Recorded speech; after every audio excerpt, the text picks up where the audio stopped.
দেখতে দেখতে সরস্বতী পুজো চলেই এলো।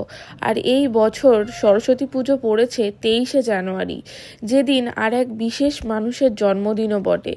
বজবজ সুভাষ উদ্যানের স্টার ওয়ারিয়ার্স ক্লাবের পক্ষ থেকে আমাদের আমন্ত্রণ জানানো হয় তাদের পূজা মণ্ডপটির উদ্বোধনী অনুষ্ঠানে। গিয়েই দেখলাম ওখানের মণ্ডপটি পুরোটাই তৈরি করা হয়েছে টিন দিয়ে। আর প্রতিমার কথা তো বলা বাহুল্য, ভীষণই সুন্দর, তাকিয়ে থাকতেই ইচ্ছা করবে। টিন দিয়ে ঘেরা সমস্ত মণ্ডপটি জুড়েই কিন্তু রয়েছে নেতাজির প্রচুর বাণী। তার সাথে সাথে উনি কী গঠন করেছিলেন, উনি কি করতে চেয়েছিলেন, সবটাই কিন্তু তারা ফুটিয়ে তোলার চেষ্টা করেছে তাদের মণ্ডপের মাধ্যমে। এই দিন উদ্বোধনী অনুষ্ঠানের সাথে সাথে কিন্তু আমরা যারা ফেসবুক ইউটিউবে কাজ করি সেই সমস্ত ক্রিয়েটরদের মিট আপও ছিল বটে।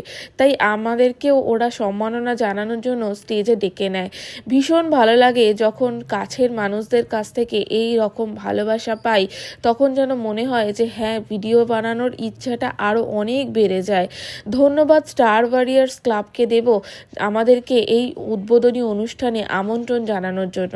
আর তোমরা যারা বজবজের আশেপাশে থেকে আমাদের ভিডিও দেখো তাদেরকে অবশ্যই বলবো একবার হলেও স্টার ওয়ারিয়ার্স ক্লাবের প্রতিমা দর্শন করে এসো, তোমাদের ভীষণ ভালো লাগবে।